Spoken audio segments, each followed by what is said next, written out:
మూతే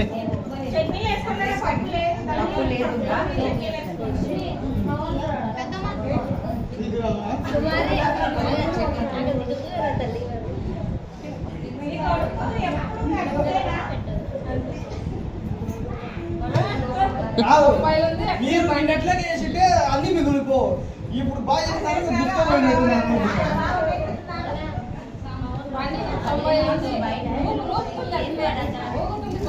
బండి శాంతం నీళ్ళు వాటర్ ఎవరికైనా కావాలా ఒకసారి లెగ్ పీస్ తీసుకుంటే నిద్ర అవుతున్నాడు. రసం అంట ఒక రసం అంట అన్నం లేకంటే మనం కొట్లాడుతున్నాడు అన్నంతో కొట్లాడుతున్నాడు అన్నం లేకుంటే అన్నంతో కొట్లాడుతున్నాడు.